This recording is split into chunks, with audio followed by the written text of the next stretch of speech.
Hello मेरे प्यारे बच्चों, आप लोग के लिए 10th क्लास का हम पूरा सिलेबस कंप्लीट करा रहे हैं, ऑब्जेक्टिव और सब्जेक्टिव दोनों। तो आप लोग ध्यान रखिएगा और चैनल पे नए हैं तो चैनल को सब्सक्राइब कर लीजिएगा। मेरा टारगेट है दोस्त 400 प्लस नंबर लाने का, 400 प्लस नंबर लाना है। ठीक है, देखिए इस क्वेश्चन को कर लेने के बाद में आपको ऑब्जेक्टिव 100% बन जाएगा। क्वेश्चन नंबर क्या कहता है, 1 की अपवर्तन प्रिज्म एवं मानव नेत्र से जुड़ा तथ्य बताना है। ठीक है, तो ध्यान रखिएगा, प्रकाश का अपवर्तन क्यों होता है।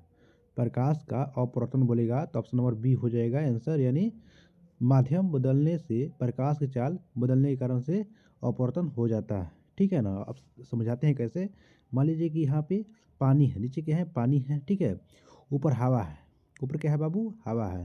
तो यहाँ से लाइट आएगा तो नीचे जाएगा। ठीक है, तो लाइट क्या होता है, झुक जाता है। लाइट सीधा जाना चाहिए था लेकिन लाइट झुक जाता है। इसको प्रकाश के अपवर्तन बोलते हैं, ध्यान रखिएगा बाबू। ठीक है, और क्वेश्चन नंबर 2 देखिए, जब प्रकाश किरण वायु से मतलब जल में प्रवेश करती हैं। मान लो कि जब यहाँ पे कोई यहाँ पे क्या है दोस्त, देखिए वायु, यहाँ पे हवा है। ठीक है, यहाँ पे जल है। हवा से अगर जब पानी में प्रवेश करता है तो क्या हो जाएगा, तो ध्यान रखिएगा, झुक जाएगा अंदर की ओर। ठीक है ना, तो विलोम की ओर झुक जाता है। ऑप्शन नंबर बी हो जाएगा। ठीक है, अपवर्तनांक किसे दर्शाता है, जो अपवर्तनांक होता है किसको दर्शाता है, तो ऑप्शन नंबर सी हो जाएगा, माध्यम के प्रकाश की चाल को दर्शाता है बाबू। ठीक है, आप लोग चैनल को भी सब्सक्राइब करते रहिएगा। देखिए 4 नंबर देखिए, निर्वात में प्रकाश की चाल कितनी होती है। तो निर्वात में प्रकाश की चाल 3 × 10⁸ मीटर पर सेकंड होती है। ठीक है ना, 3 × 10⁸ मीटर पर सेकंड होता है। ठीक है, देखिए कांच का अपवर्तनांक कितना होता है लगभग, तो ध्यान दो बाबू, तो कितना होता है, ऑप्शन नंबर सी हो जाएगा, 1.5 होता है। ठीक है ना, किरासन तेल का कितना होता है, 1.44 होता है। ठीक है, ध्यान रखिएगा। प्रिज्म से निकलने पर श्वेत प्रकाश किस रूप में प्राप्त होता है। मान लो कि यहाँ पे प्रिज्म है, यहाँ से लाइट प्रकाश देंगे तो यहाँ पे 7 रंगों में टूट जाता है बाबू। ठीक है, ध्यान रखिएगा। तो ये क्या दिखाता है, तो यह रंगीन प्रकाशों का समूह दिखाता है। ऊपर क्या रहता है, रेड होगा, नीचे क्या होगा, नीचे वॉयलेट होगा यानी बैगनी होगा। ध्यान रखिएगा बाबू। ठीक है, चलिए आगे चलते हैं। श्वेत प्रकाश के विभाजन की प्रक्रिया को क्या कहते हैं, तो ध्यान रखिएगा, इसको वर्ण विक्षेपण हम बोलते हैं। ठीक है, 8 नंबर क्वेश्चन देखिए बाबू आप लोग, सूर्य का प्रकाश किस प्रकार का प्रकाश है। सूर्य का जो प्रकाश होता है किस प्रकार का प्रकाश है, तो कहते हैं बहुवर्णीय होते हैं, यानी इसमें बहुत सारे रंग होता है। ठीक है बाबू, ध्यान रखिएगा आप लोग। चलिए आगे चलते हैं। बोल रहा है कि वर्णक्रम में सबसे अधिक विचलन किस रंग का होता है।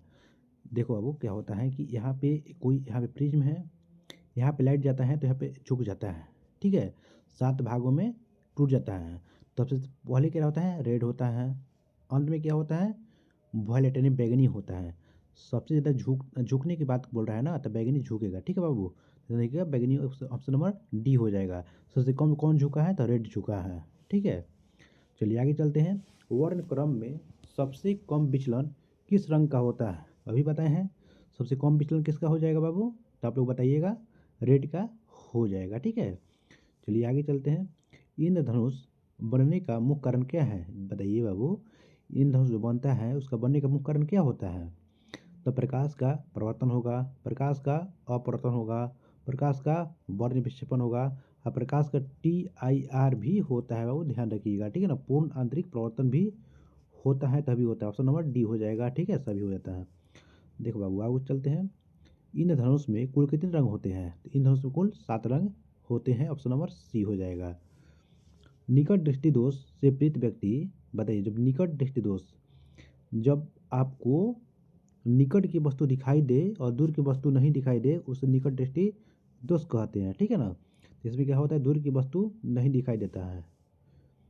निकट दृष्टि दोष को ठीक करने के लिए कौन सा लेंस का प्रयोग करते हैं, तो ध्यान देखिए बाबू, क्या हो जाएगा, अवतल दर्पण का प्रयोग करते हैं। देखो निकट बोलेगा, ठीक है ना, निकट।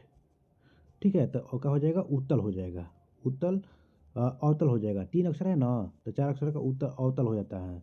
और दूरदृष्टि बोलेगा ना, दूर तो 2 अक्षर का है तो उत्तल हो जाएगा, उत्तल यानी 2 है तो 3 अक्षर और 3 अक्षर है तो 4 अक्षर का हो जाएगा, ठीक है ना, ट्रिक है। 15वां क्वेश्चन देखो बाबू, दूरदृष्टि दोष से पीड़ित व्यक्ति तो क्या होता है, ऑप्शन नंबर बी, पास की वस्तु को नहीं दिखाई देता है उसको, ठीक है। देखिए दूरदृष्टि दोष को किस लेंस से ठीक किया जाता है, देखिए दूरदृष्टि दोष कोई व्यक्ति को हो जाता है तो किस लेंस का प्रयोग करते हैं, तो ऑप्शन नंबर सी हो जाएगा, उत्तल लेंस का हम प्रयोग करते हैं बाबू, ठीक है। नेत्र से बनने वाला प्रतिबिंब किस प्रकार बनता है, जो आंख में हम लोग का प्रतिबिंब बनता है तो आभासी बनेगा, सीधा बनेगा, कहाँ बनता है, रेटिना पे बनता है, ठीक है बाबू, रेटिना पे बनता है।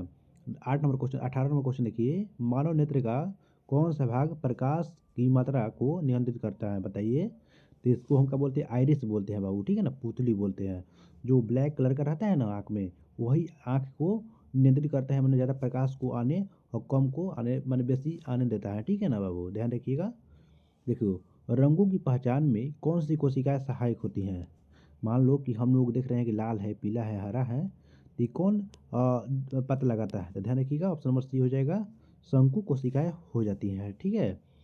20 नंबर देखिए क्वेश्चन आप लोग, प्रकाशीय यंत्रों में लेंस का उपयोग किस सिद्धांत पे होता है, जो प्रकाशीय यंत्र होता है उसमें लेंस का प्रयोग होता है, किस सिद्धांत पे होता है, प्रकाश के अपवर्तन के कारण होता है, प्रकाश के रिफ्लेक्शन से होता है, ठीक है ना, रिफ्लेक्शन ध्यान रखिएगा बाबू आप लोग, ठीक है।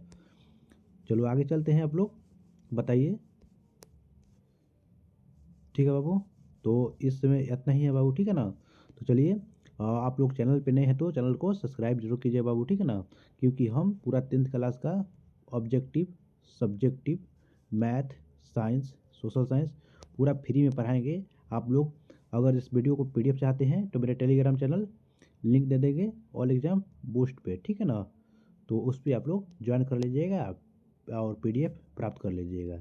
फिर बाबू मिलते हैं नेक्स्ट वीडियो में, आगे हम वीडियो को पूरा लाइट चैप्टर का मिसलेनियस लाने वाले हैं, ठीक है, ध्यान रखिएगा। चलिए धन्यवाद, मिलते हैं अगले वीडियो में।